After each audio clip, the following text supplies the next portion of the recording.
Muy buenas tardes, amigas y amigos oyentes de Colectivo Burbuja. Os doy la bienvenida a un nuevo programa de debate directo. Hoy tenemos con nosotros a Iago Mejuto. Buenas tardes, Iago. Hola, ¿qué tal? Un saludo a todo el mundo. Tenemos también a José Luis Escobar. Buenas tardes, José Luis. Hola, buenas tardes a todos. Y tenemos también a un nuevo invitado, el Xavier Vázquez. Xavier Vázquez, que eres biólogo y especialista en temas medioambientales, ¿no? Sí, así es, exactamente. Muy buenas tardes, Xavier, y muchas gracias por venir a nuestro programa. Nada, muchas gracias por invitarme, desde luego. Hoy vamos a hablar de política del agua en España. Vamos a hablar de qué relación tiene esta política del agua que ha tenido tantas críticas, sobre todo desde los movimientos ambientalistas, con estas inundaciones que estamos sufriendo en una parte de la geografía nacional.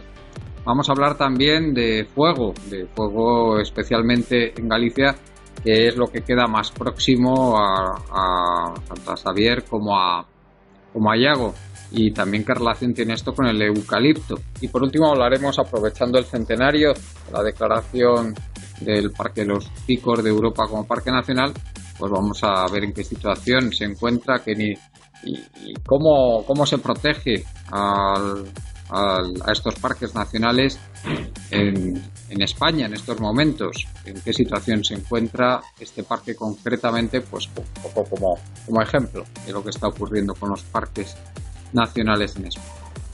Empezamos por el tema de las inundaciones y Xavier, si quieres te voy a dar paso directamente a ti para que nos comentes un poquito si ves tú alguna relación entre esto que está ocurriendo y cómo se gestiona desde las administraciones públicas todo el tema de los embalses, el agua, los regadíos, etcétera. Adelante. Bueno, es un tema extraordinariamente complejo, ¿no? Yo creo que es muy difícil, digamos, abordar una sola sesión, por así decirlo, ¿no? Toda la complejidad que hay detrás de la gestión del agua en un país, ¿no? Un país completo, y además es un país que tiene tantas diferencias de carácter hidrológico, ¿no? Es decir, hay que pensar un poco en la cuenca norte, ¿no? O en las cuencas más sureñas, más áridas, ¿no? Incluso, bueno, pues en las islas, ¿no? Entonces, abordar, digamos, todo de una sola tacada, pues es complejo, ¿no? Básicamente, de alguna manera, lo que hay que decir con el agua son varias cosas, ¿no? Es decir, España como país es uno de los países del mundo que tiene más embalses o más superficie de embalse por habitante, ¿no? Es algo realmente sorprendente, ¿no? Y por otra parte, la mayor parte del agua en España que se utiliza, digamos, a través de embalses, a través de trasvases, etcétera, está destinada a regadíos, ¿no? De tal manera que eso, paradójicamente, nos convierte, siendo en general un país con gran déficit hídrico, lo que nos convierte es en exportadores de agua, ¿no? Entonces, claro, bueno, ¿esto cómo puede ser, no? ¿Cómo se sostiene esta afirmación, no? Bueno, el agua se exporta de muchas maneras, ¿no? Se exporta en forma de tomates, en forma de lechugas, en forma de pepinos, de calabacín, incluso en forma de carne en ocasiones, ¿no? Entonces, digamos que somos unos transformadores de almacenadores de esa agua en determinados formatos, ¿no? Obviamente la agricultura forma parte, bueno, pues obviamente de nuestro entramado económico, sobre todo el entramado económico rural, que es digamos, lo más débil o lo más flojo que hay en España en conjunto en este momento, pero no nos podemos olvidar de que en el fondo es una economía muy subsidiada precisamente por estas grandes obras públicas, por estas grandes infraestructuras, digamos, que traen el agua de otros usos y también que traen el agua, obviamente, pues de la naturaleza, ¿no? Y nos coloca muchas veces en situación de vulnerabilidad. Por otra parte, ¿no? Cuando ocurren fenómenos de grandes inundaciones, como el que ha habido recientemente, bueno, o como el que casi está habiendo, digamos, en este momento en la cuenca del Ebro, lo que hay es, digamos, una especie de entendimiento difícil de lo que es un río, que son ecosistemas muy complejos. Son sistemas que no solamente es el agua corriendo por la superficie, sino son acuíferos, son llanuras de inundación, muchas cosas, y que nos vienen a decir que estamos haciendo cosas mal también, ¿no? Y entonces, en ese sentido, bueno, que una llanura de inundación de un río se inunde es lo normal, es lo que no es normal es colocar infraestructuras encima de esa llanura de inundación. Diego, coméntanos, ¿cómo ves tú esa relación entre la política del agua y estas inundaciones? Adelante. Bueno, pues yo no soy un especialista en ese tema, pero es un tema, es una de esas cosas recurrentes con la que nos encontramos, pues eso, cada X años. Yo creo que, no sé si recordáis que hubo unas inundaciones muy fuertes también, no sé si hace 2 o 3 años, por las mismas zonas. No sé si os acordáis que fue dramático y que se estaba echando la culpa a las administraciones de no tener bien dragados los ríos. Yo no sé si Xavier me puede confirmar si esto es así y qué pueden hacer las administraciones a la hora de establecer una serie de mecanismos para evitar que esto pueda preverse, o simplemente nos tenemos que renunciar a cada X tiempo pues ver un drama como el que estamos viendo, ¿no? Donde vemos unas grandes extensiones inundadas prácticamente, y si eso no se puede prever o cómo se gestiona eso. Pues adelante. Bien, ahí, sí, ahí, es decir, ahí, digamos, has hecho un resumen metiendo varios ingredientes en el cóctel, ¿no? Bueno, que merecen comentario, ¿no? Efectivamente, es decir, es un problema que haya inundaciones cuando tienes infraestructuras debajo, ¿no? Y esas infraestructuras, pues, son de todo tipo, desde urbanizaciones, carreteras, diversas vías de comunicación, pero también hay granjas, hay explotaciones agrícolas, obviamente, que están en esos sitios. Entonces digamos que estamos en una situación de normalidad completa, es decir, que una llanura de inundación se inunde es lo normal y es lo esperable. Lo que no es lógico es precisamente el uso que se hace en muchas ocasiones de esas llanuras de inundación, ¿no? Entonces, digamos que hay que distinguir un poco lo que es el fenómeno natural y qué hacemos nosotros para que ese fenómeno natural, digamos, nos cause un perjuicio claro, ¿no? Entonces, en ese sentido, la planificación territorial en España no ha sido buena, es decir, y no es buena, ¿no? Lo vemos constantemente. De hecho, había un informe no hace mucho tiempo de Ecologistas en Acción y bueno, más o menos cuantificaban la superficie que había en zonas de inundación en España con riesgo obviamente para bienes y bueno, posiblemente también para personas, ¿no? Y bueno, era realmente sorprendente la cantidad de superficie, digamos, mal usada, ¿no? Dicho esto, claro, es decir, las inundaciones no es lo mismo en zonas de un carácter más árido, pues más norteñas, ¿no? Entonces, pero hay que tener en cuenta que la mayor parte de España está en lo que llamamos clima mediterráneo, que tiene, pues unas grandes variaciones entre estaciones y también grandes variaciones entre años, ¿no? De tal manera que es recurrente que cada X años pues ocurran esas inundaciones, ¿no? Entonces, digamos que lo que no se puede hacer en periodos o en años de normalidad es pensar que eso no va a ocurrir nunca, porque sí que va a ocurrir, es decir, va a haber inundaciones cada poco, ¿no? Y precisamente esas inundaciones en estos valles, en estas terrazas de inundación, en las áreas de inundación, son precisamente lo que le da fertilidad a esas llanuras, ¿no? A esas llanuras de inundación o esas zonas de inundación, ¿no? Que luego nos beneficiamos, ¿no? Entonces, bueno, no se puede, digamos, obviar a la naturaleza, no se puede pensar que no va a pasar nada. Por otra parte, también hay que tener en cuenta que, eso que muchas veces se dice de manera popular, que hay que dragar, etcétera, etcétera. Bueno, eso no tiene ningún tipo de fundamento de ninguna clase, ¿no? Es decir, hacer ese tipo de dragados, de limpiezas que llaman, muchas veces, que es quitar vegetación, lo que hace es agravar precisamente los efectos de esas inundaciones, ¿no? Y puede tener un cierto beneficio en un tramo concreto, un tramo determinado, pero hay que saber que después de ese tramo la velocidad del agua va a ser mayor y, por lo tanto, los destrozos van a ser más graves, ¿no? Y va a haber más riesgo, ¿no? Y bueno, en cierto modo, es decir, todas estas infraestructuras de las que estaba hablando, ¿no? Lo que se hace es ponerlas en general a salvo con motas, ¿no? Es decir, con pequeñas elevaciones sobre el terreno que pretenden encauzar el río, ¿no? Es decir, de alguna manera dirigirlo, ¿no? Entonces, claro, lo que ocurre con estas motas es que si funcionan, aguas abajo, precisamente la velocidad, como decía, va a ser mucho mayor y los daños causados van a ser mayores. Por otra parte, si se consigue romper la mota o se sobrepasa, lo que hay es un efecto también multiplicador de los daños, porque se va toda el agua simplemente por ahí y bueno, causa daños graves, ¿no? Entonces, eso es un poco el panorama, ¿no? Que muchas veces no se tiene en cuenta, en mi opinión, el conocimiento científico que hay o que tenemos o que se tiene en general sobre la dinámica de los ríos y cómo afecta, ¿no? a los ecosistemas que hay en el entorno, ¿no? Y eso es interesante conocerlo para no tomar decisiones erróneas. Pues José Luis, desde luego lo de los dragados seguro que será malo para prevenir esto, pero será buenísimo para las empresas que se lleven los trabajos. Pero bueno, seguro que tienes algo más que preguntarle a Xavier o que decirnos sobre esto. Adelante.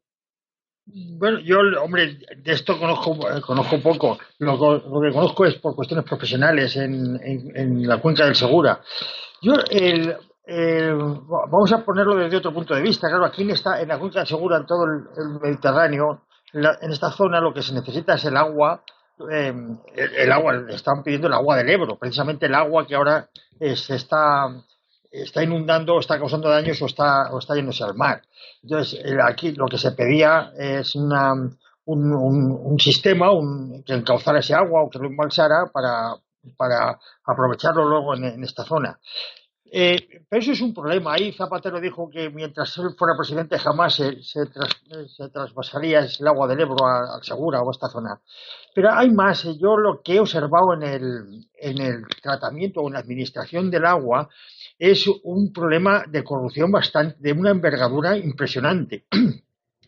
Aquí, vamos, para hacernos una idea, Franco en 1972 y luego en 1974 planificó el trasvase del Segura, el Tajo Segura, y delimitó unas zonas que podían regarse de un modo tradicional. Estamos hablando de pequeñísimos agricultores, gente vamos, que no son grandes explotaciones, que son los tradicionales.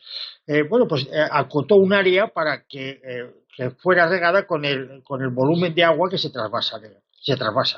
Bueno, eso fue en el 72, lo delimitó, en el 74 lo reafirmó, y posteriormente, ya con la democracia en 1986, la cuenca hidrográfica cogió esa superficie y la multiplicó por 3 o 4, de tal manera que un decreto publicado por Franco fue, digamos, derogado o fue modificado por una orden del presidente de la Confederación del Segura y multiplicó por 4, por 5 el regadío. Ahora ya no estamos hablando de regadíos de gente tradicional, de pequeños agricultores, el que tiene su huertica.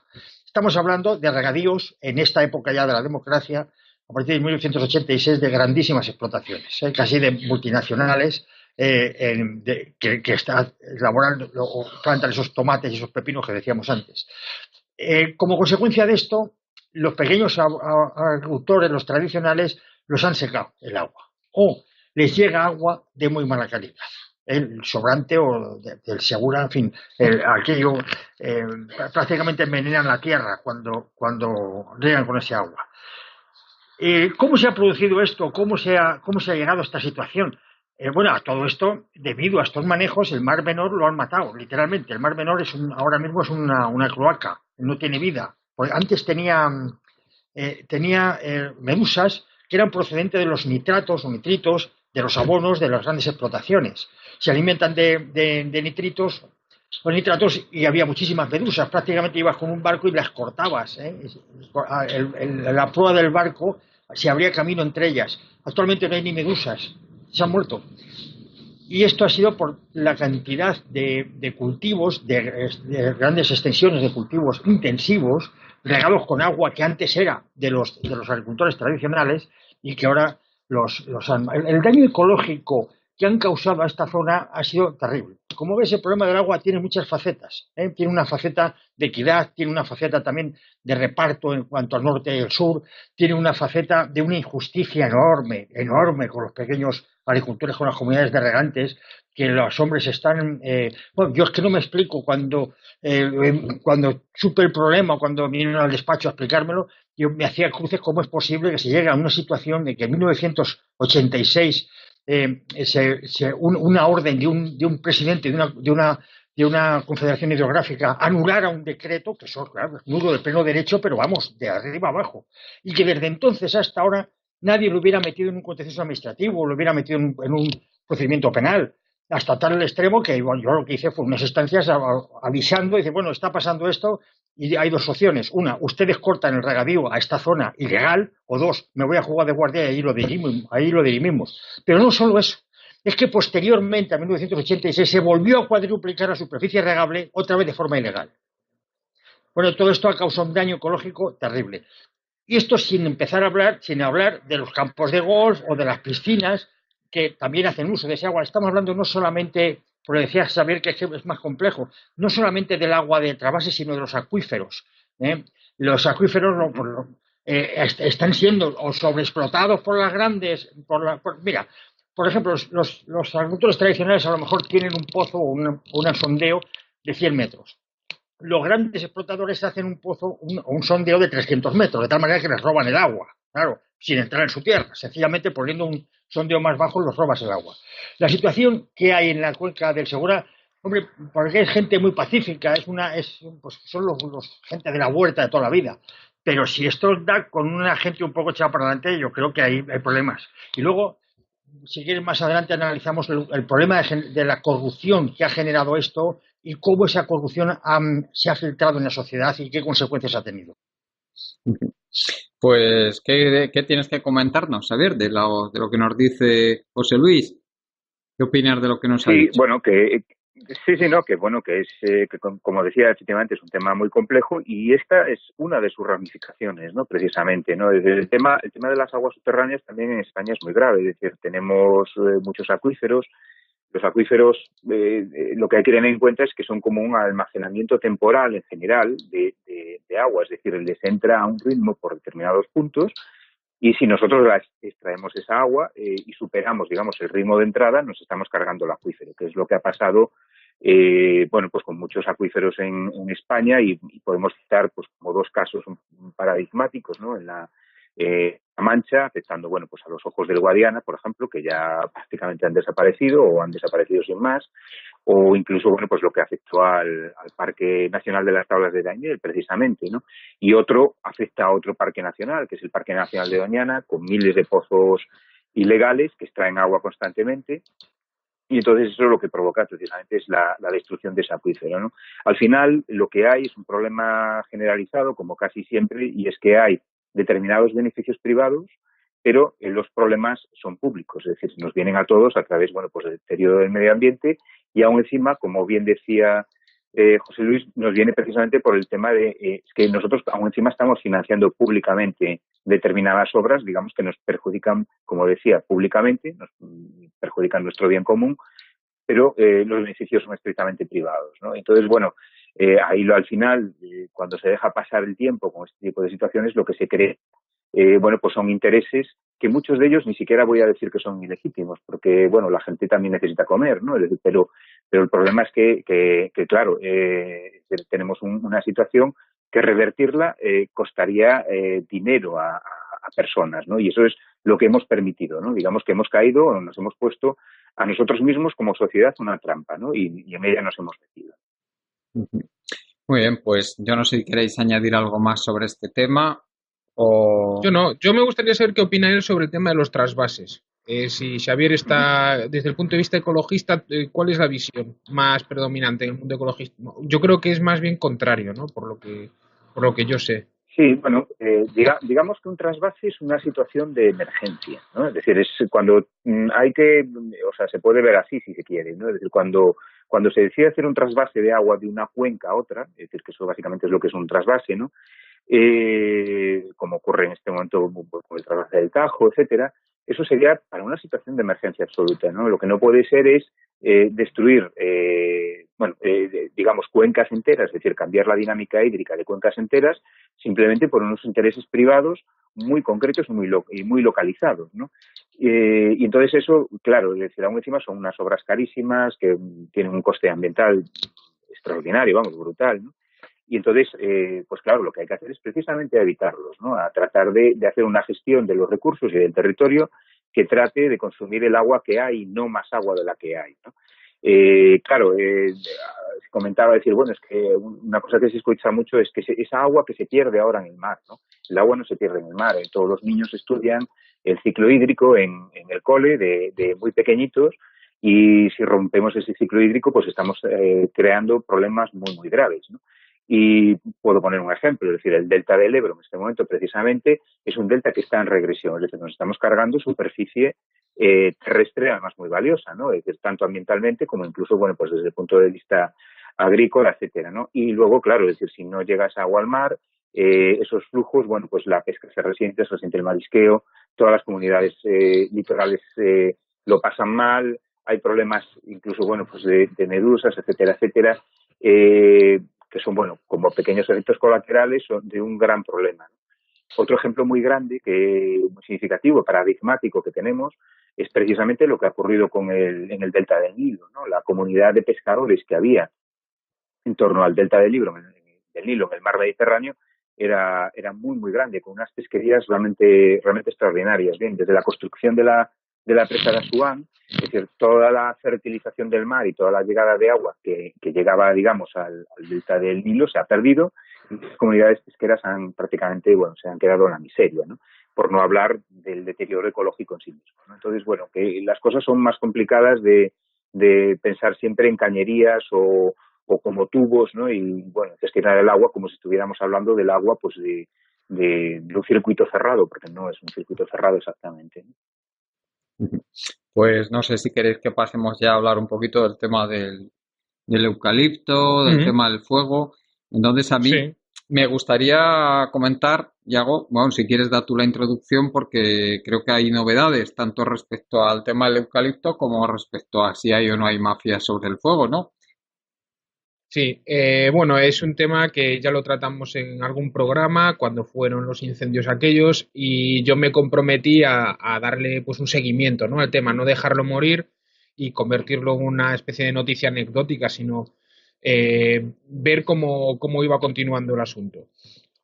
Bueno, pues ¿cómo ha terminado? Pues que ha habido por fin una sentencia de la Fiscalía que dice que básicamente que es cierto que la ola de incendios que asoló Galicia en octubre, de la que ya hablamos, fue intencionada, pero que no hubo una trama organizada. Que eso es lo que hablaba el presidente de Galicia, Núñez Feijóo, decía que había una especie de mafia y que había sido una mano negra que andaba por ahí. Bueno, pues ya la Fiscalía se ha pronunciado y efectivamente son fuegos intencionados, pero no hay ninguna red organizada. Y después, al poco tiempo, hubo una noticia también muy polémica, que era que el gobierno rechazaba clasificar el eucalipto como una especie invasora en contra, es decir, el propio Ministerio de Medio Ambiente ignoró el dictamen unánime de su propio comité científico que estaba recomendando que se declarara al eucalipto como una especie invasora y el gobierno del PP lo ha echado para atrás. Bueno, pues esas son las novedades del asunto. Entonces, yo, pues aprovechando que tenemos un invitado que es un especialista en este tema, decir que me he leído un par de artículos que él escribió en prensa online y tal, que bueno, que venía a decir que un par de datos que me parecen interesantes, que Galicia es la zona con más fuegos de la Unión Europea y esto porque es así, pues porque hay un cóctel por un lado, biomasa, una biomasa excepcional de bosque mixto. Por otro lado, hay especies pirófilas como el eucalipto o el pino, que además han sido especies introducidas y que responden a intereses económicos más que a una necesidad de otro tipo. O sea, hay intereses económicos detrás de ellas. Y yo también quería decirle, a ver si nos puede decir si el cambio climático influye, porque estamos también teniendo últimamente unos veranos especialmente cálidos. Entonces, pues bueno, a ver si nos puedes poner al día de este tema. Yo os Sí, doy el paso. sí. Bueno, lo más relevante de lo que ha ocurrido, digamos, en los últimos meses ha sido precisamente, yo creo, el informe del Comité Científico del propio Ministerio de Medio Ambiente explicando, es decir, poniendo a poner negro sobre blanco, que las especies del género Eucalyptus, particularmente, bueno, pues Eucalyptus globulus, que es el que más se usa, pero también en lichens, ¿no?, son especies de carácter exótico y de carácter invasor, ¿no? ¿Qué ocurre? Hay que diferenciar, en mi opinión, es decir, lo que es una opinión, sin más, que podemos emitir cualquiera en un momento dado, de una opinión que tiene una base en función de unos criterios científicos, ¿no? Y quien da esos criterios científicos es la UICN, que es la Unión Internacional para la Conservación de la Naturaleza, ¿no? Que es claramente quien define o quien acota pues el carácter exótico o invasor, o ambas cosas, de las especies, ¿no? Entonces, basándose en ese acotamiento del consenso científico de qué es una especie exótica y qué es una especie invasora, bueno, pues un grupo de científicos simplemente han explicado lo que en realidad ya se sabía, ¿no? Y es bueno, pues el carácter exótico e invasor de estas dos especies, ¿no? Y entonces, pues claro, la pelota queda, ese momento queda del lado político, es decir, qué hace el Ministerio políticamente al respecto, ¿no? Entonces, bueno, lo lógico, entiendo yo, es hacerle caso a la ciencia, porque hasta que se demuestre lo contrario es lo mejor que tenemos, y obrar en consecuencia, ¿no? Pero bueno, no lo han hecho, entonces, bueno, digamos que tienen una responsabilidad política de por qué hacen eso, es decir, por qué no le hacen caso, digamos, a la ciencia y sí, bueno, pues a otros posibles intereses, ¿no? ¿De qué intereses hablas? ¿De qué intereses hablas? Dilo. Bueno, claro. Bueno, es decir, a nadie se le escapa, obviamente, que el cultivo de estas especies, o sea, de algunas especies de eucaliptos, concretamente, básicamente dos, o sea, el Eucalyptus globulus y el Eucalyptus nitens, pues tienen un interés muy especial o muy particular para determinadas empresas, ¿no? Es decir, particularmente ENCE, que es su materia prima principal, ¿no? Es decir, para hacer pasta de papel y bueno, tener el papel que todos utilizamos, ¿no? Nadie es inocente en este sentido, ¿no? ¿Qué pasa? Que yo creo, y muchas personas creemos que hay un exceso de cultivo de estas especies, ¿no? Y por lo tanto sería el momento de empezar a acotarlo, ¿no? Sobre todo cuando estamos viendo consecuencias tan graves como lo que pasó, bueno, pues en el mes de octubre, es decir, que había muchos eucaliptos y bueno, los fuegos fueron una situación extraordinaria, pero los fuegos también fueron extraordinarios, ¿no? Es decir, fue algo excepcional, ¿no? Y entonces, pues bueno, cuando se está una vez más, digamos, deteriorando el bien público de una manera tan clara y solamente quienes reciben digamos, los beneficios privados son determinadas empresas, bueno, pues obviamente tenemos una situación que para mí no es ideal ni mucho menos, ¿no? Es todo lo contrario.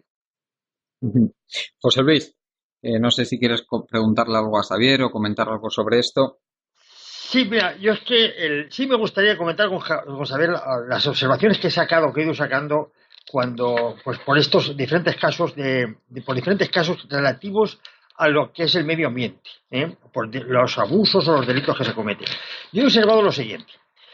En primer lugar, siempre detrás de todo esto, ya sea pues una contaminación portuaria, ya sea el problema de las cuencas hidrográficas o ya sea el problema de que estás hablando de especies invasoras o exóticas, siempre comienza por una alianza entre la administración y unas empresas. Por ejemplo, en la contaminación portuaria, pues el Consejo de Administración de la Autoridad Portuaria está compuesto por las autoridades del Ayuntamiento, de la Comunidad Autónoma, de la Administración Central y que están dando permisos para explotar una actividad económica, ¿no?, a grandes empresas. El Cuenca de Segura, pues tenemos lo mismo, son autoridades, conforman, digamos, el órgano de administración, lo conforman autoridades administrativas o locales, nacionales, que dan en compañía o en confabulación, digamos, con grandes empresas. Empieza la cosa por ahí. A partir de ahí se generan unos intereses económicos, aunque sea mediante abusos, o se produce la corrupción, se produce el abuso, bien sea en el puerto, bien sea en la Confederación Hidrográfica, y se crean unos intereses económicos. Esos intereses económicos generan puestos de trabajo, que son unos intereses contrapuestos a los de las víctimas. Todos, a la actividad portuaria, pues todos respiran polvo que puede dar lugar a cáncer, por ejemplo. En la cuenca del Segura, por ejemplo, pues pueden envenenarse un río y causar unos daños ecológicos tremendos que tendrán que sufrir esta generación y las que vienen. Bueno, pues todos los puestos de trabajo que genera esa actividad económica corrupta desde el inicio crean un ambiente social contra las víctimas. Atención, ya no son víctimas solas del envenenamiento, del maltrato al medio ambiente, sino son víctimas de los propios trabajadores y sus familias, de los intereses económicos que ha generado esa corrupción. Bien, esos trabajadores con sus familias crean una presión política, que esto lo he observado siempre, todos estos son constantes. Se dirigen a los partidos políticos, se dirigen a las empresas que están explotando para que los apoyen económicamente, con lo cual tienen medios, pues desde poner anuncios en prensa hasta hacer asociaciones o contratar grandes bufetes de abogados. Que, generalmente cuando te enfrentas a un problema de estos no contratan al bufete, vamos, de la ciudad o local, siempre se van a los grandes bufetes nacionales donde no se contrata uno sino un equipo de abogados que no veas tú el por saco que dan en los juzgados. Bien, todo eso crean una presión política enorme porque el político digamos el peso político de las víctimas es diminuto en comparación con el gran peso político, quiero decir, el número de votos que ha generado esa corrupción con los puestos de trabajo generados, las familias que los apoyan, el trabajo económico y los puestos directos e indirectos, no lo olvidemos, que cuando se crea una explotación de este tipo, se crean muchísimos puestos indirectos que también tienen un peso político enorme. Conclusión, las víctimas, en principio del medio ambiente, se han creado enemigos a nivel social, a nivel político y a nivel económico. De tal manera que esa es la explicación que tiene por qué estos daños se prolongan durante años, decenios. Yo en los proyectos que llevo hablo de quinquenios o de lustros. Y nadie hace nada, nadie pone un contencioso, nadie se atreve a poner una denuncia, porque es que están sencillamente apabullados. Esto es la observación. A mí me gustaría contrastarlo con Xavier, si él ha observado este mismo esquema que he explicado, si lo ha observado él también en sus observaciones referidas al daño ecológico. Sí, o sea, sin duda, ¿no? Es decir, el asunto del cultivo masivo de especies forestales exóticas empieza ya a principios del siglo XX, ¿no? Y se acelera mucho durante el franquismo, ¿no? Es decir, obviamente, que es algo en paralelo también a lo que ocurrió en Portugal con la dictadura de Salazar, ¿no? Digamos que tenemos dos vías paralelas o dos destinos paralelos en ese sentido, ¿no? Entonces, claro, efectivamente, es decir, cuando llevas tantas décadas con determinada actividad económica cada vez más acelerada, pues obviamente pues se crea un entramado de intereses, ¿no? Y intereses, y no lo digo tampoco la palabra interés en un sentido peyorativo, simplemente es que se crean relaciones económicas de todo tipo, ¿no? Esas relaciones económicas tienen consecuencias negativas, insisto, sobre el bien común, sobre el medio ambiente y claro, es decir, ¿cómo se para después todo eso, ¿no? Cuando, digamos que en un momento dado, los perjuicios al medio ambiente y al interés común son muy superiores, digamos, a los que pueden tener determinados colectivos. Bueno, pues es muy difícil, o sea, francamente es muy difícil y requiere, digamos, una decisión política muy enérgica, muy clara, con mucha altura de vistas, a largo plazo, y digamos y habiendo mucho consenso entre las distintas partes implicadas, tanto a nivel político como a nivel social, hacer a nivel territorial también, ¿no? Entonces, digamos que esa altura de miras, ese mirar a largo plazo y esa decisión, ¿no?, de tomar decisiones precisamente difíciles, pues es precisamente de lo que carecemos me atrevería a decir, en el sistema político español, ¿no? Y por eso es tan difícil darle la vuelta a las cosas, ¿no? En cambio, es mucho más fácil pues simplemente no hacer nada e ir solucionando los problemas pequeños, entre comillas, que surgen año a año, ¿no? Entre ellos, por ejemplo, el tema de los incendios, ¿no? Es decir, que es una consecuencia de todo esto, ¿no? Entonces, pues claro, es decir, ¿cómo se revierte eso? Muy difícil, francamente muy difícil, pero bueno, no hay que cejar en el empeño, hay que explicarlo y tratar de que la sociedad lo entienda, ¿no? Sí me gustaría apostillar aquí, si me permites, Juan Carlos. Efectivamente, me alegra que confirmes estas observaciones que había hecho, digamos, por casos prácticos, ¿no? Pero estando metido en estos asuntos, leí una obra de Ibsen que se llama El enemigo del pueblo. Está escrito Un enemigo del pueblo. Está escrito en 1882. Ibsen imaginó una situación en la que un pueblo viviera de una actividad económica, que en este caso era un balneario, y que alguien del pueblo descubriera que ese balneario estaba contaminado y que estaba produciendo daños a la gente que se bañaba allí, digamos. Y claro, el problema que se producía, lo que planteaba Ibsen es decir, ¿qué ocurriría en una situación real, que una población viviera de una explotación económica donde hubiera un grave daño ecológico que fuera a causar daños a largo plazo, es decir, pero al mismo tiempo unos beneficios económicos a corto plazo. Es que este es el problema que se plantea cada vez que hablamos de ecologismo. Ibsen analizó la situación hipotética, naturalmente, y llegó a la conclusión de que la sociedad, las autoridades, la prensa, la universidad, el sistema educativo, los intelectuales, iban a apoyar el desarrollo de la actividad, a pesar de que fuera contaminante, a pesar de que fuera a causar daños a largo plazo, para aprovecharse económicamente. Y aquellos que se atrevieran a enfrentarse a esa situación serían demonizados por el pueblo, no solo por las autoridades, por el pueblo, por la prensa, y por eso se titula la obra Un enemigo del pueblo. Bueno, pues a raíz de esto yo observé que es que Ibsen lo clavó. Él jugaba con una hipótesis, una actividad hipotética. Pero yo viendo, por ejemplo, aquí en el puerto de Alicante, que existe un problema de contaminación por graneles. El puerto está situado a 500 metros de lo que es el casco urbano, hay colegios cerca, etcétera, ¿no? Y hay un problema grave de contaminación, no porque yo lo diga, sino porque hay medidores, etcétera. Esto está más que demostrado. Pero no voy a entrar en el detalle. Entonces yo hice lo siguiente. Cogí la obra de teatro y fui sustituyendo los personajes ficticios de Ibsen por personajes reales. Es decir, el alcalde es el alcalde real.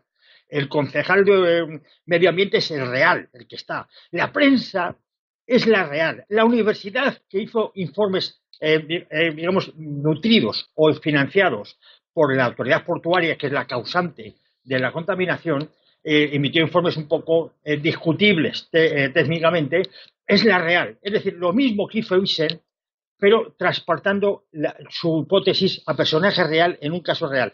Y cuadraba perfectamente. Efectivamente llegas a la conclusión de que una actividad que puede estar perjudicando a medio y largo plazo a una población aproximada directamente de unos 50.000 habitantes, una zona de Alicante, puede haber unos 8, 9, 10 personas que se rebelen y que son demonizadas inmediatamente por el resto de la sociedad, tanto por la prensa como las autoridades, como la propia sociedad, es decir, sus convecinos. Es decir, no te metas con esto porque nos vas a quitar nuestro puesto de trabajo o van a cerrar nuestro colegio. Aquí se ha llegado el caso de decir, oye, no denunciéis la contaminación que hay en mi colegio porque lo van a cerrar. Coño, si lo van a cerrar es porque estás envenenando a los críos con la contaminación. Bueno, pues ha llegado a ese extremo. Ha habido enfrentamientos debido a que posiblemente iban a cerrar un colegio y tenía que trasladar al hijo más lejos. Bien, la conclusión que saco es que para enfrentarse al problema de medio ambiente hay que saber pensar a largo plazo. Porque si piensas a corto plazo, pues es muy fácil. Tú te aprovechas de la actividad económica, si tienes que morir o tienes que morir tus hijos de aquí a 10 años, pues chico, que se lo va a hacer. Pero mientras estemos en una sociedad en la que sea cortoplacista y no se tome en consideración las decisiones a largo plazo, que es lo que decía Xavier, pues tenemos estos problemas. Y ahora, solamente tengo que decir aquí que se da mucho el efecto Al Capone, es decir, que las personas que vigilan, las autoridades que vigilan, son las mismas que están metidas en los consejos de administración o los órganos de dirección de los órganos que están contaminando. Que esto que es un problema grave que, como ocurrió en las cajas de ahorros, es el mismo sistema, Y bueno, pues son vicios que reconocerlos. Sí que tengo que decir que hay una excepción. He encontrado un ayuntamiento que ha apoyado a los vecinos en sus reivindicaciones, por ejemplo, también por contaminación portuaria de graneles, que es un ayuntamiento de Cardiff que se llama Puerto Real. El ayuntamiento, en pleno, igual que criticamos tanto, o que critico tanto a los ayuntamientos a las autoridades por hacer esta serie de jugarretas, también hay que alabar a los poquitos, porque es un tema investigar a los poquitos que apoyan a los vecinos que protestan por estas cosas. El ayuntamiento de Puerto Real se ha puesto en pie de guerra junto con los vecinos para enfrentarse a la autoridad portuaria por la contaminación que está haciendo. Un caso excepcional, pero que hay que destacar. No sé si quieres hacer algún comentario sobre esto.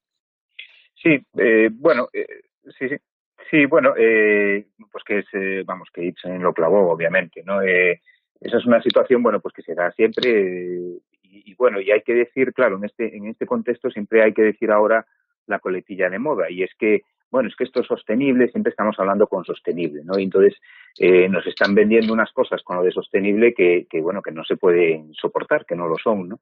Y es por una razón, y es precisamente por la dimensión tiempo, ¿no? Es decir, por el factor tiempo. Todo sostenible dependiendo del tiempo que pretendamos mantenerlo, ¿no? Entonces, claro, cualquier actividad, si hablamos de unas horas o unos días, pues seguramente es sostenible, o de unas semanas, ¿no? O meses. Pero si lo pretendemos mantener en el tiempo, no es sostenible. Es decir, con lo cual estamos dejando para el futuro, bueno, pues un problema muy grande. Ya no digo ni siquiera para las generaciones siguientes, sino digo, bueno, pues para una década o 2 décadas siguientes, ¿no? Es como tener una pelota, es como, bueno, como el entrenador aquel, patadón para arriba, y bueno, ya el que está arriba, pues ya se encarga, bueno, pues de manejar la pelota y continuar, ¿no? Pero claro, eso no puede ser, ¿no? Es una situación realmente mala. Y efectivamente, bueno, pues eran siempre, digamos, ese tipo de patrones que al final, bueno, pues nos llevan por la calle de la amargura, claro. Muy bien, pues yo no sé si queréis añadir algo más sobre esto, pasar al siguiente tema, o último tema al día, el de los parques de los picos de Europa, como queráis. Yo antes de pasar, yo le haría una última pregunta a Xavier, ya que está al tanto del tema. Bueno, sabemos que, volviendo a Galicia, que el uso el uso cultural que se ha hecho del fuego, ¿no? Que siempre pues se ha utilizado pues para montones de cosas. Por ejemplo, bueno, montones de cosas, desde librarte de depredadores que te puedan acosar a tu ganado, hasta temas de lindes entre montes, venganzas y todo tipo de historias, ¿no? Pero yo creo que algo así no justifica los fuegos que hubo en octubre, que fueron una pasada, ¿no? En 2 o 3 días ardió lo que arde en un año. Y yo no sé si nos podrías decir si crees que tiene algo que ver la llamada ley de depredación de Galicia en todo esto. Y si le puede explicar a la audiencia qué es eso. Sí, Así bueno, rapidito. la ley de sí, hace no mucho el Parlamento de Galicia aprobó una ley que llamamos coloquialmente la ley de depredación, ¿no? Que en realidad, bueno, el título, digamos, oficial es algo así como ley de facilitación de facilitación de implantación de medidas empresariales, ¿no? Que en principio suena bien, es decir, vamos a simplificar, digamos, la legislación o las cosas, pues para que a los empresarios les sea más fácil, digamos, implantarse en el territorio o gestionar sus empresas o abrirlas, ¿no? Y bueno, en principio es una cosa que suena bien y tal, ¿no? Pero que debajo esconde cosas, ¿no? Y es, bueno, pues la reducción, digamos, de manera escandalosa, bueno, pues de las garantías, entre otras, de las garantías ambientales para los nuevos proyectos, es decir, para minería, para grandes temas forestales. El tema de la minería es particularmente sangrante, ¿no? Entonces, bueno, decir que sí están en relación, yo no me atrevería a decirlo, es decir, no, sobre todo porque no es necesario para explicar la situación digamos, del mes de octubre, ¿no? Yo siempre lo trato de explicar esto cuando estoy con gente que, bueno, pues que no sabe nada, o incluso con niños, ¿no? Trato de explicarlo de una manera muy sencilla. Y es que si estamos en una casa que tiene una chimenea, una estufa de leña, y queremos encender esa estufa de leña, necesitamos varias cosas, ¿no? Lo primero que necesitamos es tener un combustible. Es decir, necesitamos tener leña o tener unos papeles o unas piñas para iniciar el fuego, ¿no? Necesitamos tener un origen, es decir, necesitamos un mechero o unas cerillas y alguien que lo utilice, es decir, yo mismo, es decir, voy a poner, bueno, pues a encender la estufa de casa, ¿no? Y después también necesitamos unas condiciones. Esas condiciones es que, obviamente, para que el fuego arda, para que algo arda, tiene que haber oxígeno, ¿no? Y, por lo tanto, si la madera, por ejemplo, si la leña que tenemos está verde, pues no va a arder, ¿no? Es decir, tenemos como 3 elementos, ¿no? Y entonces, precisamente, lo que coincide siempre es que, bueno, por las razones que apuntabas o por cualquier otra, siempre hay alguien que tiene una cerilla en el campo, ¿no? Es decir, llámese delincuente, llámese loco, llámese oportunista, es decir, siempre o simplemente, bueno, pues, o una persona despistada, ¿no? Es decir, un cigarro o cualquier cosa, ¿no? Siempre vamos a tener eso, sobre todo en una zona altamente poblada como es precisamente el contexto de las Rías Baixas Galegas, ¿no? Y precisamente el norte de Portugal. Siempre vamos a tener alguien, es decir, una parte mínima de la población que pueda, por una razón u otra, poner ese fuego inicial. Luego tenemos combustible de primera calidad, porque las especies exóticas utilizadas precisamente para la industria forestal son lo que se llaman especies pirófitas, es decir, que se ven beneficiadas del fuego y tienden a propagarlo de manera muchísimo más rápida, ¿no? Y luego están los condicionantes, ¿no? Es decir, como tú decías, siempre hay un momento del año o siempre hay unos días del año que varía, por supuesto, entre años, es decir, que las condiciones son excelentes, es decir, que hay, bueno, pues una gran sequía ambiental, todo está muy seco, hay poca humedad, mucho viento y unas temperaturas altas. Entonces, cuando se juntan estos tres factores, la situación es explosiva, ¿no? Y es un poco lo que pasó en septiembre, es decir, meses de sequía, viento tremendo, con una situación, bueno, con un huracán excepcional, bueno, una situación un poco excepcional, y bueno, y luego, pues, los despistados o los locos o los malos de siempre, ¿no? Es decir, que, insisto, es una pequeña población. Y una vez que inicias eso, claro, ocurre que se queman miles y miles de hectáreas, se ponen bueno, hay que lamentar vidas humanas en este caso, tristemente, ¿no? Y también bienes materiales, es decir, se queman cosas de la gente, ¿no? Y entonces, bueno, pues digamos que eso es el problema que tenemos, es decir, que tenemos que romper con ese círculo, ¿no? Vicioso y eliminar de todo, como sea, digamos, esos tres factores, ¿no? El último factor, el de las condiciones ambientales, es decir, precisamente con el cambio climático, es decir, no se va a poder eliminar, sino que todo lo contrario, se va a agravar. Porque el cambio climático, mucha gente simplemente piensa que, bueno, es que va a hacer un poco más de calor, ¿no? Bueno, hacer un poco más de calor lo que hace es incrementar la energía que hay en la atmósfera y, por lo tanto, muchos fenómenos son muchísimo más impredecibles y más extremos. Es decir, son más predecibles que haya lluvias extremas, periodos de sequía extremos, vientos extremos, es decir, toda una situación que es muy impredecible, es caótica, ¿no? Y por lo tanto, digamos, ese factor ahí sí que no podemos actuar, ¿no? Es decir, no, por lo menos a corto plazo, de una manera racional, ¿no? Y luego tenemos, pues obviamente, el factor del combustible, que hay que reducirlo lo máximo posible y procurar no tener todo el combustible junto, precisamente, y luego, por supuesto, tratar de que las personas que son o bien malas, o bien tienen intereses, o bien son despistadas, bueno, pues actúen lo mínimo posible, ¿no? Un poco el contexto es ese. Pues bueno, si queréis pasamos ya al último tema del día, que es el del centenario del Parque Los Picos de Europa. Y también, una vez más, Iago, me gustaría que dieras un poquito la introducción para luego pasarle a Xavier la palabra. Adelante. Bueno, pues sí, creo que es este año, creo, el que se cumplen 100 años del Parque Nacional Picos de Europa. Y bueno, pues aprovechamos para hablar con Xavier de en qué estado está, y por lo que me comentaba el otro día, pues parece ser una situación agónica. De hecho, me pasó un manifiesto que han firmado 60 entidades de toda España, de ámbito nacional, de Asturias, del León, de Cantabria, de Euskadi, de Galicia, de Palencia, de Valladolid, Burgos, Zamora, etcétera, o sea, de todas partes de España, porque hay una polémica en relación con la gestión del lobo ibérico. O sea, el lobo, una vez más, pues vuelve a ser el detonante de casi una lucha casi social. Bueno, que realmente lo que hay detrás del lobo son intereses económicos, como ahora vamos a analizar, pero llama la atención que un parque nacional que está, supongo que precisamente para eso, para que los animales estén allí sin que se les moleste, y parece ser que estaban organizando casi, no sé si estoy en lo cierto, batidas para hacer cazas de lobos, por lo que leo en este manifiesto. Prácticamente, bueno, pues se quiere hacer casi un safari, ¿no? Yo creo que lo que quieren hacer son safaris para cazar lobos, por lo que da la sensación. No sé si nos lo puedes explicar tú más. Sí. Bueno, sí, obviamente bueno, efectivamente se cumple el 22 de julio, precisamente se cumple el siglo, ¿no? de la creación del primer parque nacional en España, ¿no?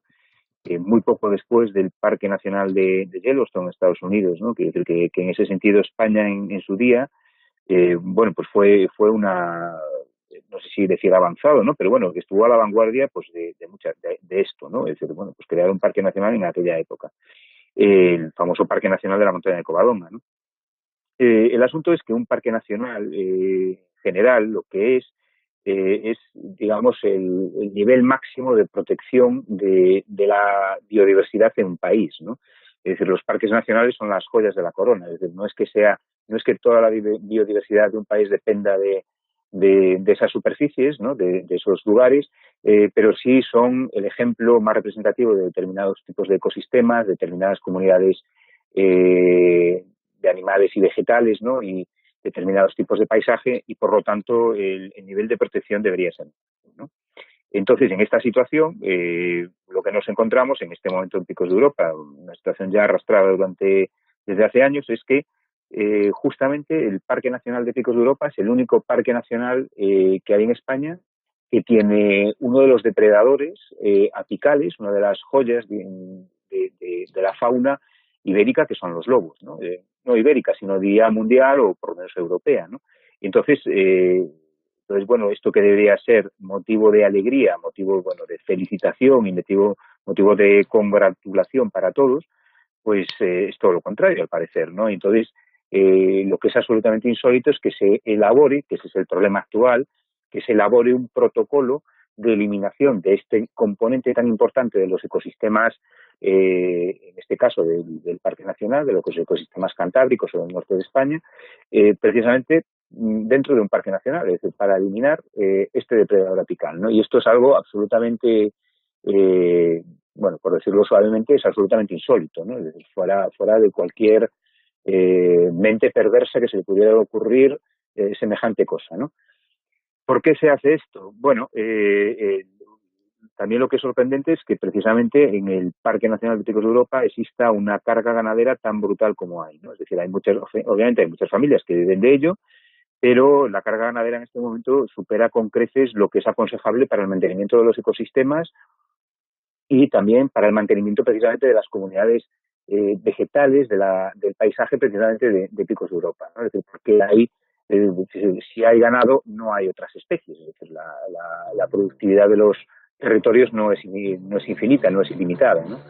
Entonces, precisamente lo que está ocurriendo es que hacen un protocolo, es decir, para proteger el ganado, es decir, no para proteger especies silvestres, sino precisamente para proteger, bueno, pues especies domésticas, ¿no? Aquí se produce obviamente un conflicto que la administración debería resolver y resolver de manera favorable para todos, por lo menos, ¿no? Es decir, por lo menos eso debiera ser el objetivo claro de las administraciones, ¿no? Y no solamente pues de un colectivo. Entonces, bueno, pues en mi modo de verlo, desde mi punto de vista, simbólica en la realidad, en la práctica es muy grave, simbólicamente todavía es más grave, y luego, en mi opinión, se está engañando a los ganaderos, es decir, al final quien también lo paga, digamos, un poco la similitud entre víctimas y ciudadanía que había antes, quienes pagan son ellos, porque la ganadería de montaña tiene unos problemas muy claros de supervivencia que están relacionados precisamente con la competencia con la ganadería industrial, con un sistema de distribución de los alimentos que no tiene ni pies ni cabeza, ¿no? Que depende básicamente del uso masivo de petróleo para transportar cosas de un lado para otro. Y entonces al final ellos no pueden competir en este sistema. Y entonces, claro, en vez de buscar unas soluciones reales, lo que hacen es buscar soluciones imaginarias a problemas irreales, ¿no? Es decir, que en este caso, bueno, pues la solución imaginaria es que todo el problema que ellos tienen pasa por la existencia o no de determinados lobos, ¿no? Y desde luego sorprende y mucho cómo se plantean estas, con una sensibilidad nula por parte de las administraciones respecto a temas como este de conservación de la fauna, ¿eh? Bueno, en fin, yo no sé, a mí me deja esto un poco helado, ¿no? Vamos, ya en el año 2018, ¿no, José Luis? Bueno, es que siempre volvemos al mismo esquema que he dicho antes. Hay ganaderos, hay familias, esas familias son las que presionan a los políticos y por lo tanto los políticos toman determinaciones en base a su futuro, que son los votos. Y eso le cuesta al lobo muy caro. Es lo mismo que hemos estado hablando y este esquema se repite una y otra vez. Y yo creo que, dada la poca conciencia que tenemos en nuestra cultura sobre los sistemas ecológicos, pues yo creo que es un problema que se va a dilatar en el tiempo. Uh-huh.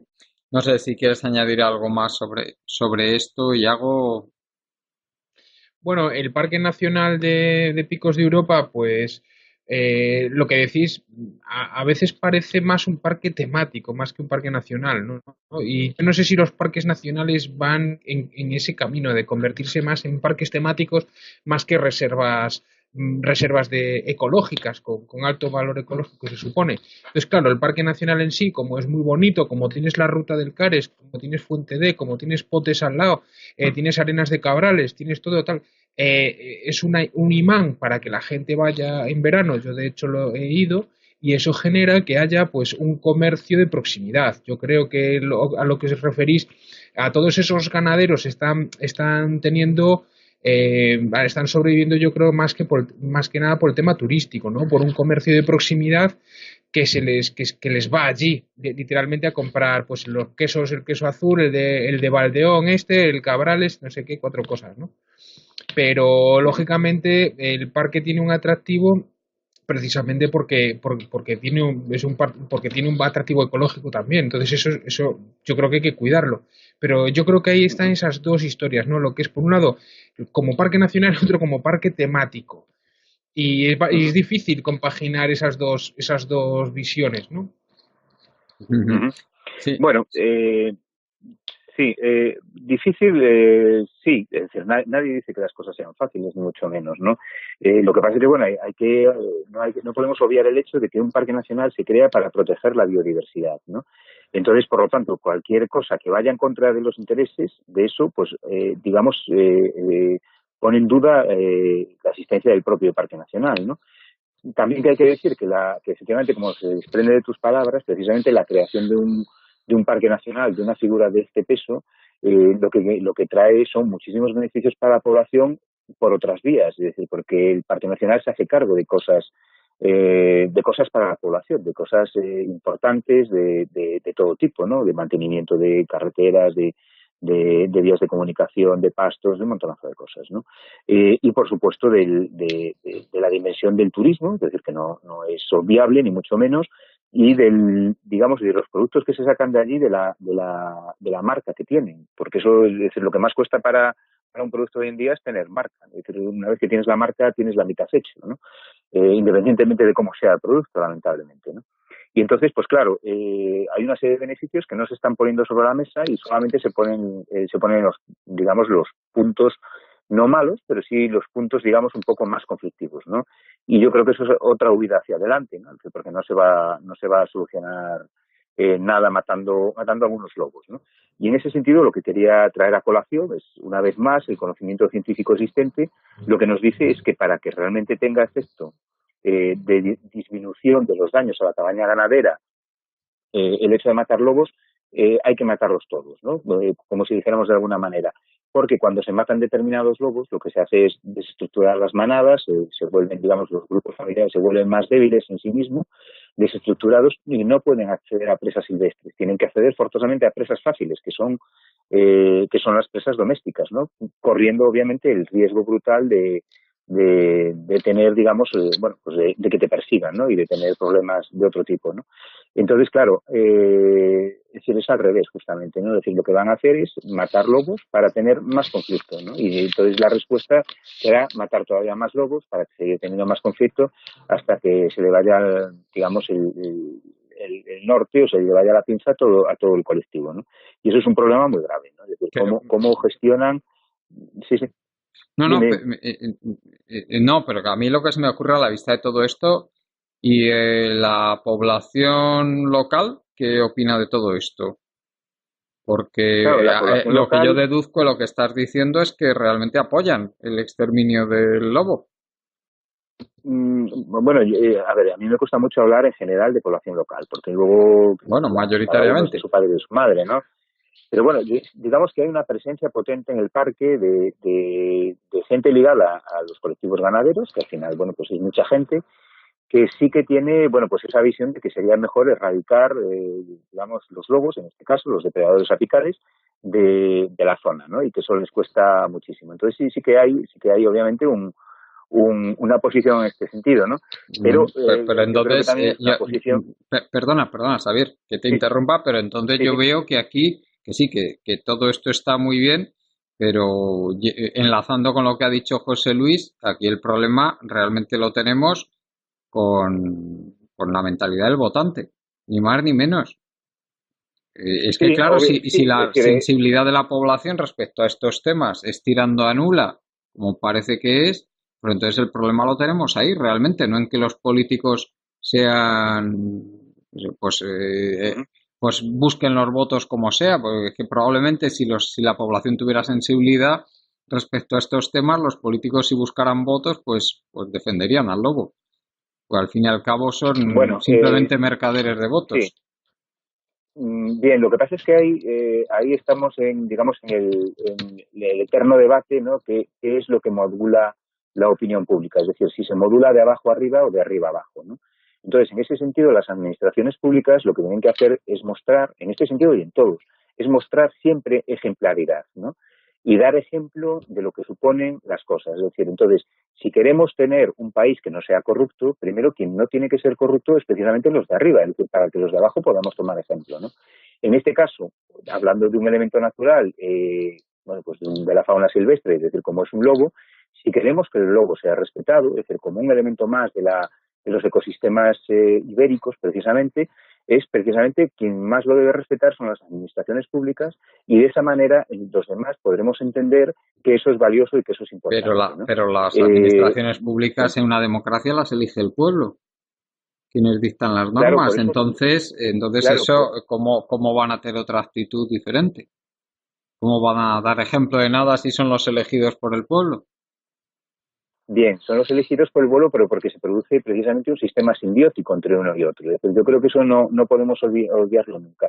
Y en este caso, quien tiene la responsabilidad de la gestión del lobo, así y del resto de fauna silvestre, y también de la gestión general que se hace de la ganadería en España, son precisamente las administraciones. Y las administraciones lo que tienen que atender es al conocimiento científico actual, que es lo que les puede proporcionar precisamente herramientas valiosas para explicarle a las personas, a la gente en general, qué ocurre si tomamos una decisión o la contraria, ¿no?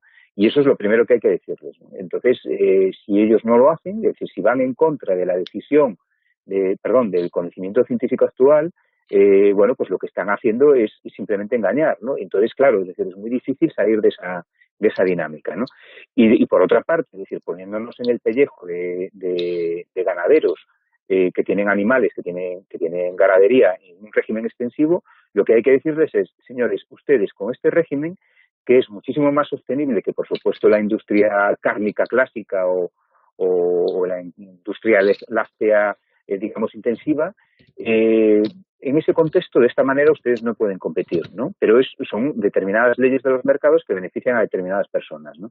Y solamente los políticos son los que tienen en su mano las herramientas para modificar las cosas para que esto sea de otra manera, ¿no? Pero claro, lo fácil, es decir, ir a lo cortoplacista, lo fácil, lo emocional o lo visceral, ¿no? Es decir, echarle la culpa, bueno, pues a un enemigo clásico, ¿no? Es decir, que, bueno, en este caso son los lobos, ¿no? Bueno, no sé si queréis comentar algo más o añadir algo más a este respecto, Yago, José Luis. Yo a mí me ha quedado muy claro. José Luis. Sí, yo quisiera comentar un caso de un depredador también muy parecido, un asunto que dio lugar en la Patagonia a finales del 19 y principios del 20. Ahí viven unos animales que se llaman los guanacos, que son unos mamíferos de los cuales se alimentaban los indígenas, que eran los Sennam, los indios Onas o Sennam, los yamanes, en fin, los indígenas, los que vivían allí. Aún se les ocurrió a unos empresarios ingleses, también chilenos y argentinos, meter allí ovejas. Metieron ovejas y las ovejas ahí, como hay tanto pasto, pues las ovejas se multiplicaban, aquello fue un negocio redondo. Pero había un depredador que se cargaba las ovejas. No era el lobo, como en el caso que se ha descrito, era el hombre, eran los indígenas, los Selma. Si ponéis en internet Julio Popper con 2 P's y Selnam, vais a ver unas fotografías de lo que ocurrió con los depredadores. Julio Popper, pagado por los estancieros, organizaba cacerías de Selnam, de indígenas, y los mataban. Podéis ver las fotografías de los indios muertos y a Popper, digamos, haciéndose el chulo con sus trofeos de depredadores muertos. ¿Cómo terminó aquello? Bueno, aquello terminó para proteger que no los mataran a los indios, a los indígenas, pues unas misiones de protestantes y también de católicos, los sacó de su hábitat, los metió en estancias, donde se les enseñaba, pues, ¿qué te voy a decir yo? Pues a coser y cosas de estas. Y les cambiaron los hábitos, pues, de cómo se vestían, etcétera, ¿no? Al quitarles las pieles que tenían de guanaco, que era con lo que se vestían, y ponerles ropa occidental, los hombres desarrollaron una serie de bacterias y de hongos y de virus que terminaron con ellos. De tal manera que el último Selknam puro murió, fue una mujer, que por cierto la grabaron. Tuvimos la suerte de que un gran experto francés, pues fue Levi Strauss, estudiara todo este tema, toda esta trayectoria, y la última mujer Selknam murió en 1964, quiero recordar. Es decir, el hombre es un depredador, el hombre ha sido lobo, el hombre como depredador, en vez de matar al guanaco, que había que correr detrás de él, es un animal muy astuto y además muy fuerte, pues preferían comer ovejas, que eran más fáciles de cazar. Al quitarle su hábitat natural al depredador hombre, se le mató, sencillamente, no solamente a balazos como hizo Popper y José Menéndez, toda esta gente que hizo negocios allí. Por cierto, muchos descendientes de estas personas son los hombres con más capital que hay en el sur, en la Patagonia, tanto en la Patagonia chilena como en la Patagonia argentina. Algunos de ellos han llegado a altísimos cargos políticos, descendientes directos de ellos, y son muy conocidos allí. En definitiva, hombre, yo creo que para algo nos debe de servir la historia y las consecuencias que tiene cambiar los medios, cambiar el hábitat, digamos, donde se crean los animales, o donde se produce esa simbiosis. Muy bien. Sí, un buen ejemplo, sin duda. Pues no sé si quieres añadir algo más antes de ir terminando, Xavier. No, nada, simplemente que es también muy remarcable la gran acogida que ha tenido precisamente el manifiesto que comentabas al principio, lanzado por la Plataforma por la Defensa de la Cordillera Cantábrica, que es un colectivo de muchas personas en distintas comunidades autónomas, y da un poco idea de lo grave, tanto a nivel real como a nivel simbólico, que tiene esta medida precisamente de un parque nacional, ¿no? Digamos que se masacre a la fauna silvestre precisamente en el sitio donde más garantías de protección debería tener, ¿no? Pues muchísimas gracias, Xavier, por tu participación en el programa. Ha sido todo un placer contar con un experto como tú, que desde luego siempre uno aprende muchísimo. Muchísimas gracias. Sí. Y Yago, muchísimas gracias también a ti por tu participación. Muchas gracias y un saludo a todos los oyentes. Y por organizar, desde luego, el que tuviéramos aquí a Xavier. Interesantísimo. Fue un placer. Y muchas gracias. Muchas gracias también a ti, José Luis. Ha sido un placer aprender, porque hoy he aprendido, ¿eh? Sí, desde luego, hemos aprendido todos un montón. Sí, todos, sin duda. Yo he estado tomando apuntes, que lo sepas. Muy bien. Y nada, gracias también a los compañeros Marta Luengo, Juan Martínez y a toda la gente que nos escucháis. Gracias, y también recordaros nuestra página web, colectivoburbuja.org. Hasta el próximo día.